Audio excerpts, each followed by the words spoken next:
turned out the opposite of what you planned? Wait, you mean today or? Yeah. You have to make a plan for that to happen. This is true. And I don't Okay. plan. I recently had some neighbors who wonderfully got pregnant, and boy, and it was great. They hadn't had a boy yet, and so over the course of many months, they held multiple parties. People came over to their house, and they brought clothes and blankets.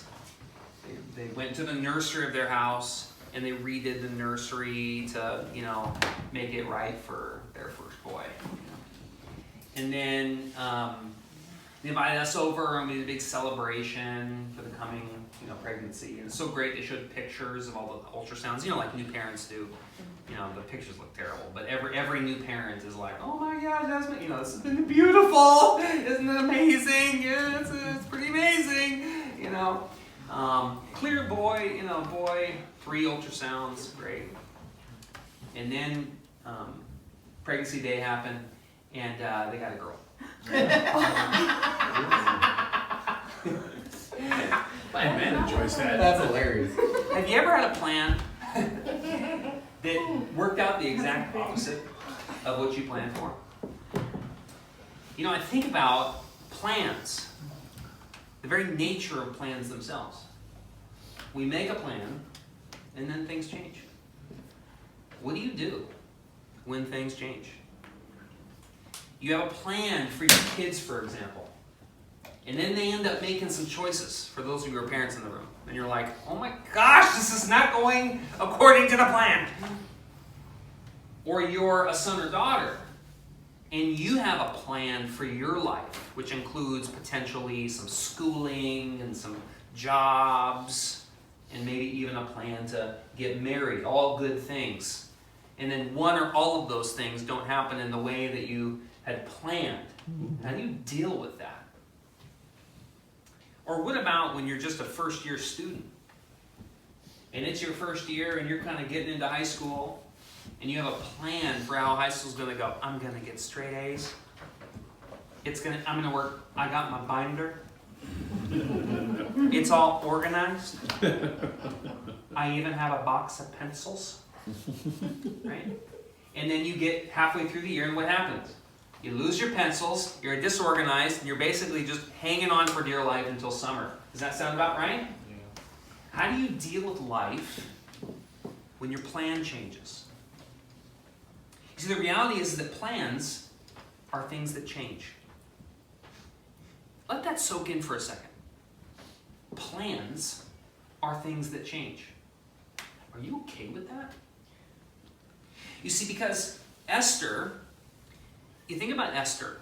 Esther was really in Xerxes' court, as you've been following the story with us the last, how long we've been in this book together? Over a month? You're following Esther's life, and Esther, for the first 5 years of her marriage, was kind of coasting. In fact, the scripture actually tells us in the previous chapter that they got to the point in her marriage with Xerxes that they hadn't even talked, seen each other for a month. She's in cruise mode. She's just one person and queen, yes, but one of many of Xerxes' interests. And then all of a sudden, there's this, in 11 months' time, this reaping that's going to happen, and people are going to die, little girls in pigtails, and it's going to be a mass massacre in 11 months. And now this plan that she might have to cruise changed. And the reality is that God changed her heart. Remember how she had started identifying with Mordecai? It was like, oh, Mordecai. And then she identifies with God's people, and she gets to the point where she says, if I perish, I perish. And then she goes to Xerxes. God changed her heart, and she was willing to change her plans. So we're thinking about Mordecai. Mordecai was also kind of very private, let's call it that, to be generous in his faith with God. He worshiped the God of the Bible, except nobody knew it. He was kind of an absentee father in some ways to Esther, although he cared about her from a distance. But in 11 months' time, he too would come under this kind of massacre, this genocide. And he starts publicly lamenting in the streets, identifying himself as a Jew. You see, because God changed his heart, his plans changed. Think about Haman, though. Haman had no connection to God. Didn't know the God of the Bible. The only God Haman knew was Xerxes, and Xerxes is a false god. And Haman had a plan too. His plan was to hang Mordecai and kill all the Jews. That was his plan. To get rid of Mordecai and hang all the Jews. And what ended up happening? Well, we're going to find out today. Haman's going to be impaled on the very device he decided to kill Mordecai with. In other words, the gun that he was pointing at Mordecai is now turned to himself. And he takes the bullet. You see, without a connection to God, he too made a plan, and those plans changed, but God didn't change his heart. The plans changed, and he died. You see, plans? Plans are things that change. Plans are things that change. You ever had a plan, and it turned out the opposite of what you thought it would be? If that's you, and you're in a relationship like that right now, or you're in a financial situation like that right now, or you're in an addiction cycle like that right now, this chapter's for you. This chapter is a chapter that's going to give you perspective that when God changes your heart, you need to be willing to change your plan. If God changes your heart, change your plan. Esther chapter 7, starting in verse 1. So the king and Haman went to the Queen Esther's banquet. Now remember, Esther has put on 2 banquets already, right? And every time Esther's in Xerxes' court, Xerxes like, I'll give you up to half the kingdom. What do you want, Esther? And Esther every time saying, come, just come to another banquet. Just come to another banquet, because the big request is happening. Verse 2. And as they were drinking wine on the second day, the king asked again, Queen Esther, what is your petition? It will be given to you. What is your request? Even up to half the kingdom, it will be granted. Then Queen Esther answered, if I have found favor with you, your majesty, and if it pleases you, grant me my life. This is my petition. And spare my people. This is my request. Her plan is now about to change, because God has changed her heart. Hey, Xerxes, new plan, so to speak. I know you made this edict, Xerxes, in the 11th month you're going to kill all the Jews, men, women, and little girls with pigtails. But spare my life, Xerxes, and spare my people's life. In other words, my life and my people's life are the same life. Xerxes, guess what? I'm a Jew. The plan's got to change, Xerxes. Verse 4, for I and my people have been sold to be destroyed, killed, and annihilated. Notice those words, destroyed, killed, and annihilated. Haman wrote those exact words in his edict in chapter 3. She's just reading what was written down in chapter 3. In 11 months, I'm supposed to be destroyed and killed and annihilated. If we had merely been sold as male and female slaves, I would have kept quiet, because no such distress would justify disturbing the king. This is so wise in the way that she approaches Xerxes in this way. Let me explain why. Have you ever had a friend who comes in red hot on you when there's a problem? Or maybe let's get a little more personal. Have you ever had a spouse that comes in red hot on you? Some of you know, because I can never married.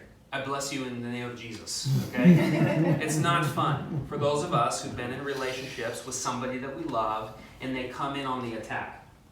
Now let me ask you, when someone in your life comes in on the attack, in other words, you are such and such, I can't believe you did this, this is unacceptable, you this, you that. When someone does that, do you get kind of ramped up, or do you go into peaceful mode? You probably get ramped up. Some of you get so ramped up you shut down. In other words, you turn your anxiety, for those of you who've experienced that, your anxiety goes up to 10 and they just, system failure. and you start doing it, you just roll your eyes and ignore it. But really what's happening is you're just like insanely stressed. They have raised the level of stress, they have attacked you, and now you're at the point of either yelling back or just shutting down. Okay? What does Esther do? You see, Esther begins with Xerxes by identifying the problem. Xerxes, in 11 months, the Jews are going to be annihilated, killed, and destroyed. She starts with the problem. If you remember in the Bible, there's this moment with David, who was the king of Israel, in 2 Samuel, where he had done some really bad stuff. Like super bad stuff. Horrible, horrific, horrible person stuff. Okay. And Nathan, one of God's people, a prophet, comes to him. And what Nathan does is what Esther does here. Nathan addresses the problem. David, can you believe all this is going on? Can you believe that this bad thing is happening? And then all of a sudden, David gets all riled up. He's like, I can't believe in my kingdom this would be happening. And then you know what Nathan says to David? Oh, by the way, you're doing this. He starts with the problem so that the person gets riled up about the problem, and then he goes, your hands are in this too. Esther does the same thing with Xerxes. In 11 months, Jews are going to be destroyed in this kingdom. Can you believe this? This is horrible and horrific. And then what's that going to happen with Xerxes? Xerxes is going to go, oh my gosh, how could this be happening? And then she's going to go, you let it happen. If you have a problem with somebody, and maybe that person's here with you today, okay? Let me take notes. Yeah. Or maybe it's someone just in your life. A coworker even. You do not start by telling them all the stuff that's wrong about them. You start by telling about the problem. Get them on your side. Help them to see the problem as the problem is before you go to them as complicit. All right? Esther is wise. Verse 5, King Xerxes asked the Queen Esther, who is he? He's all riled up. You see he's riled up? Who is he? Where is he? The man who dared to do such a thing. He's riled up. Esther said, an adversary, an enemy, this vile Haman. Then Haman was terrified before the king and queen. He got riled up about the issue, and then he realizes that his own guy is complicit. Pretty soon he'll realize himself. You remember Mordecai's words to Esther in chapter 4, verse 14, and who knows but that you have come into this royal position for such a time as this. This is the moment. Esther, who knows? For such a time as this, that you've been called to be queen. This is the moment. Because 15 million people are hinging on the response of Xerxes. How will Xerxes deal with an edict that has already gone out? It is law. It's going to happen. How will he deal with this, if not Esther advocate? You see, because God changed her heart. She was silent for 5 years. But God changed her heart, and she was willing to change her plans. Do you see the result? Look at what can happen when God changes your heart and you're willing to change your plans. Verse 7, the king got up in a rage, left his wine, and went out into the palace garden. But Haman, realizing that the king had already decided his fate, stayed behind to beg Queen Esther for his life. Now, in the harem protocol of Esther's world, the men were not allowed to be alone with any of the women in Xerxes' harem. In fact, they couldn't even be within 7 steps, much less alone. And here, Haman is now freaking out because he realizes that Xerxes is pinning this annihilation on him. And so what does he do in this kind of freak out moment? He falls on the couch begging Esther to spare his life, potentially forgetting about the harem protocol. Verse 8. Just as the king returned from the palace garden to the banquet hall, Haman was falling on the couch where Esther was reclining. The king exclaimed, "Will he even molest the queen while she is with me in the house?" As soon as the word left the king's mouth, they covered Haman's face. Remember, just bagged his head. Okay? Then Harbona, one of the eunuchs attending the king, said, "A pole reaching to the height of 50 cubits at 75 feet stands by Haman's house. He had set it up for Mordecai, who spoke up to help the king." The king said, "Impale him on it." So they impaled Haman on the pole he had set up for Mordecai. Then the king's fury subsided. Amazing story. If God changes your heart, change your plans. Esther was silent. God changed her heart. She was burdened for her people, for Mordecai, and she changed her plans. She took a risk. Mordecai, him too. God changed his heart. After working all those years in the temple's court, no one even knew he was a Jew who loved the God of the Bible. But when he realized that his people were going to be genocided, he wept openly, lamented openly in the streets, identifying himself as a Jew, brought attention to himself and to the plight of his people. God changed his heart, he changed his plans. And look what happened as a result of God changing Esther's and Mordecai's plans.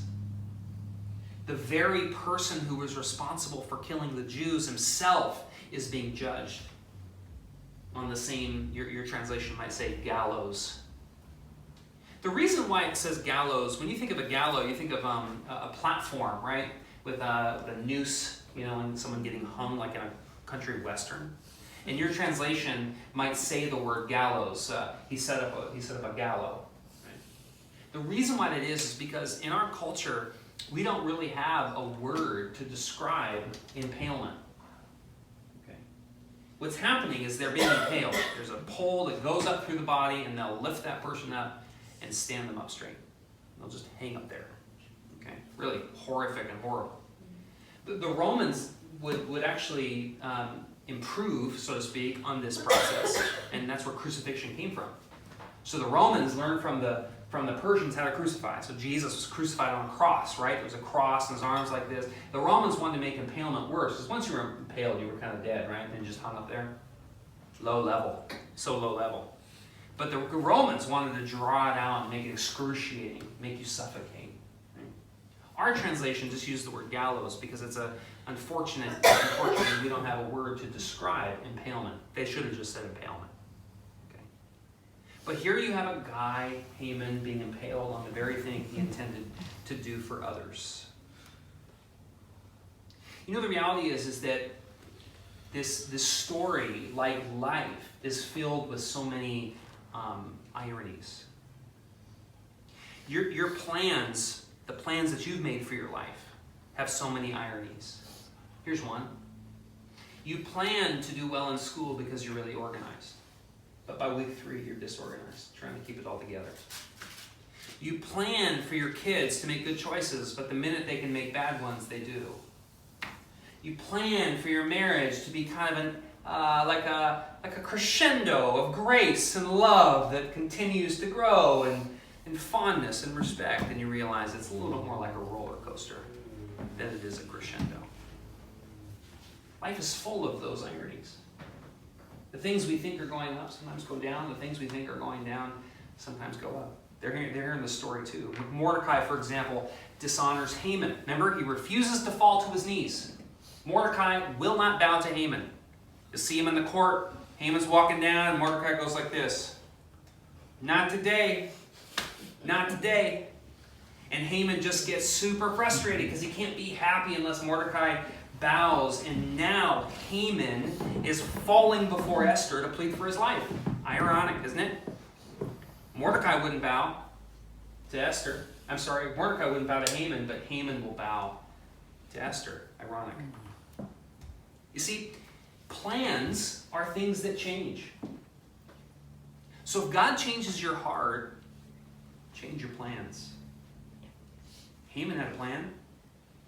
Haman's plan was to uphold his power and respect and authority, and he made choices step by step, unknowingly, towards his own destruction. You see, even bad plans change. Plans are things that change. So if God changes your heart, change your plans.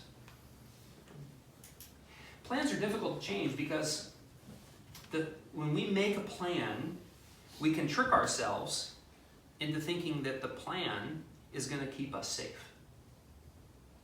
We can also trick ourselves into thinking that the plan will serve our interests. It'll help me. They're hard because plans are also a way that we kind of justify our behavior. You make a plan, and all of a sudden, you don't have to take responsibility for when things go not to plan. Well, I had a plan. It just didn't work out that way. You see? When you treat plans like a gospel text, they can be self-deceptive and self-serving and self-justifying. Plans are things that change. So if God changes your heart, you need to change your plan. I wrote this for your edification. Haman, the powerful, wealthy, honored Agagite, pridefully planned to live in a way that seemed right to him. But in the end, he found out only too late that he had actually set himself against God. He made a plan apart from God. And there's a little bit of Haman in all of us. Making plans without confidence in God's direction. Those plans are dangerous because plans are things that change. So if God changes your heart, change your plans. How do you change a plan and actually make progress in your life? I want to help you with that. Because I recognize that in this room right now are a set of questions. Questions like, when will I get fit? Questions like, when am I really going to graduate and get this thing done? Questions like, am I really going to be in a good relationship? Questions like, am I really going to get healthy again? Questions like, am I really going to set up our life with regard to homes and babies? Questions like, am I really going to get over this addiction? How do you change a plan and actually make progress in the areas of your great concerns? Here are 4 things I'd like you to remember. Number 1, you need to identify your comfort zones. One of the things that will keep you from making progress in your life is by staying comfortable. This is you and you're just keep doing the things that make life easy. All right. If this is you right now, this is not where progress happens. You're avoiding discomfort, you're probably avoiding risk, you're keeping a low level of stress because you don't like the feeling of being uncomfortable. The problem is that progress doesn't happen that way, and plans will force you. The changing of plans will force you. This is what it was for Esther. Esther was here. For the first 5 years, she was a silent Jew. She worshipped the God of the Bible very privately, probably. And then 5 years into her marriage, she had to get out of her comfort zone. And so she made that decision to literally go to Xerxes uninvited at the threat of being literally slain to death by a guy with an axe in the throne room. You remember that story? She made a choice to get uncomfortable. Let me ask you, are you in your comfort zone on a particular area in your life? Maybe that for you with regard to fitness is like, my comfort zone is not exercising. My comfort zone is cookies and dessert every night. Or maybe for you, it's my comfort zone is no relationships. That's my comfort zone. Or my comfort zone is, you fill in the blank. You see? You need to identify what your comfort zone is, because that's not where progress happens. Number 2, you need to identify your fear zone. How do you identify where you're afraid? You look at what makes you lack self-confidence. Is there a place in your life where you're just not very confident right now? Maybe you're in a relationship and you're kind of want to make progress in a relationship. But you realize that, I seem to always kind of have to feel like I need to get dressed up and look the part for my guy or my girl. Is there some fear in that for you? They won't like you or accept you for what you have on the inside? It's a good example for someone trying to identify the fear zone. The fear zone for the relationship is, I don't feel very confident in being accepted by you. Growth can't happen there until you can have that conversation. When you're in the fear zone, you revert to familiar behaviors. You find excuses, and you're deeply affected by others' opinions. If that sounds like you at the moment, you're in the fear zone, and it's important for you to recognize that, because that's not where progress happens. Esther was in that zone. Remember when Mordecai starts to weep and wail in the streets, he's lamenting publicly, identifying himself as a Jew. Esther tries to give him clothes to wear and asks him to stop. It's making her afraid. You're going to out us, dude. Stop it. You're going to get us in trouble. Right? You're going to ruin this covert operation we got going here. No? She was in that. She was in the fear zone. It's important for you to recognize your fear zone, because progress is not made there. Number 3, you need to identify your obedience zone. You know you're in the obedience zone when you start dealing with challenges God's way. When you start dealing with challenges God's way. Right now, for example, one of the things that I'm working on with God is in the area of fitness. Over the last few years or so particularly, I've gotten a lot of body dissatisfaction. I'm calling it in Revive at the moment. I found myself with a lot of body dissatisfaction. Just not the athlete that I once was. At least not at the level that I believe I still can be. But see, it's gone on for far too long, and that self-deprecating feeling of insecurity has grown, particularly over the last year. So now it's a point it's a barrier in my progress with God. It's a place of shame and of guilt. It's a place of self-condemnation for me now. It's turned into that. So what does obedience look like? Well, in the obedience zone, it's dealing with challenges God's way. So I brought my body dissatisfaction to Revive. And in my guys group, it's something that I'm talking about with them very openly. Because I recognize that I need to deal with things God's way, and God's way often involves confession, accountability, and conversation around the truth. And today I was reading all these verses about my identity in Christ, and that was speaking to my body dissatisfaction. You see what happens when you step into the obedience zone? Progress is made here. Esther got here. She says at one point a couple chapters ago, if I perish, I perish. And then she asks for banquets with Xerxes, and she says, grant me my life and spare my people. She puts herself out there. If I die, I die, but grant me my life. And she takes a risk. This is the obedience zone. And lastly, where you're going is the faith zone. Beyond obedience is faith. The faith zone is believing that God can make progress possible. When you get to the point where you believe that God will make it possible, you are now living in faith. When you get to the point where you believe God will make it possible, now you're living in faith. Let me say it one more time. Notice what I'm not saying. When you believe that God will make it possible, you're living in faith. What am I not saying? Me. In other words, the obedience zone is only part of how progress is made. That's us making things possible, so to speak. But the faith zone is when we fundamentally believe that God will make progress possible. And when you're in this zone, you'll notice you start setting goals and you stop having limiting beliefs, not because you're out there achieving goals, but you see what's possible because only God can make that possible. Now you're living in the faith zone. That's where progress is made. Esther got here. In that moment when she calls out Haman, I believe that she was living in the faith zone. Because only God could save her people.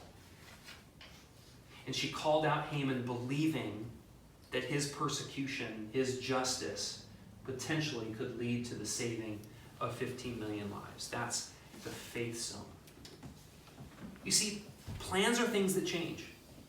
So if God changes your heart, change your plans. You change your plans by identifying your comfort zones, by seeing your fear zones, by moving into a place of obedience, and ultimately by moving into a place of faith.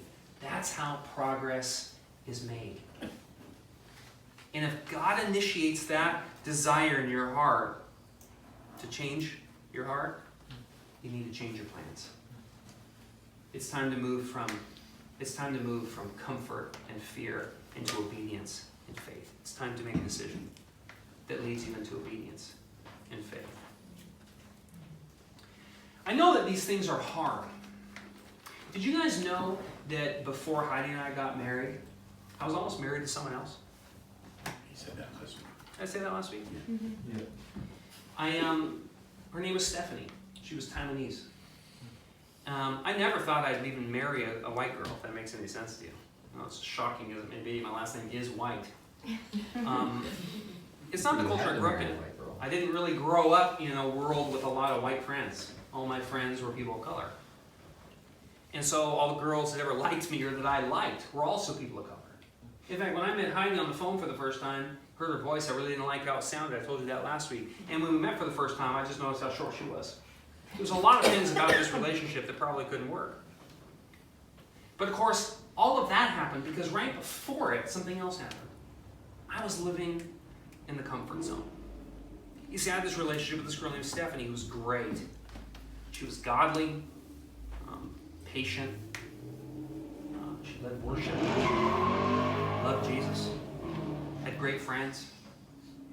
And we dated for quite a while. Met her in the context of a Bible study. This is already turning into a Christian worship song. And over the course of this relationship with Stephanie, we got to the point where we knew we were going to get married. So we brought our families together. She came from a Buddhist family. And she was a Christian. But we brought our families together and announced that we were getting married. Always remember what my dad said. He said, "That's amazing. Put that on the shelf for now. And if it happens, it happens." I thought that was kind of weak. I'm getting married, Dad. This is good. This is my plan. And so we got deeper and deeper into our relationship. And there were many things in this comfort zone that I wasn't willing to recognize. For instance, we had a really hard time talking. There was something about, she was a very patient thinker. In other words, you'd ask her how she was doing, and she would honestly need 24 hours before she really kind of even knew how she was doing. Well, you guys know me. My brain works like a mile a minute. I even know what I'm going to say before I think to say it. Right? And so all of a sudden we had this relationship that was all about, "Hey, how you doing?" And then tomorrow she'd let me know. But I was willing to overlook that. I was also able to overlook the fact that her parents wanted nothing to do with me. I was a white guy, first of all, and that was not a happy place for her parents. And then secondly, I was Christian, and that was like the ultimate shameful act. So there was animosity with her family right from the start. That also would have been a problem. And I also was so comfortable in this relationship, I wasn't willing to admit that beyond just the conversation and then the family issues, there was direction stuff that we just weren't on the same page about. For instance, I cared about living in a city, and particularly in an under-resourced neighborhood. That's not really her goal. Was to use her teaching credential and move up the ladder. But I was willing to overlook all that. See, that's what happens in the comfort zone. When you're in the comfort and fear zone, you're willing to overlook a lot to maintain status quo. But it's not where progress happens. Well, it turns out, under the providence of God, she was super, super righteous, holy Christian person. And so she felt it was prudent to, right before we kind of moved on to planning our wedding, to take a month to just pray over our relationship. Well, I was very young at that point, and I thought that meant we were breaking up. So I was devastated. I was not living at home at that time. I actually moved back home, lost a bunch of weight just out of kind of stress and anxiety. And over the course of that month, guess what happened? God changed my heart. I was listening to a lot of Maroon 5. I hope you change your heart about that too. And over the course of that month, my heart changed. And so after a month, she calls me up, and I met her at her house in the little neighborhood, and I went into her living room, and she said, I'm ready to get back on. Let's plan this wedding. And I said, I'm not ready. Because God changed my heart.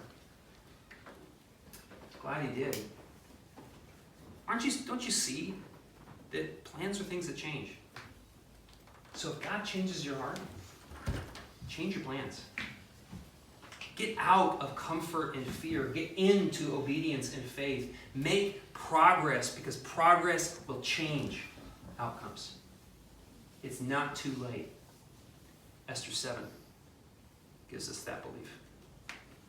Lord Jesus, thank you for the great privilege of being reminded of your truth once again. I do pray for each and every person here today who has a set of plans.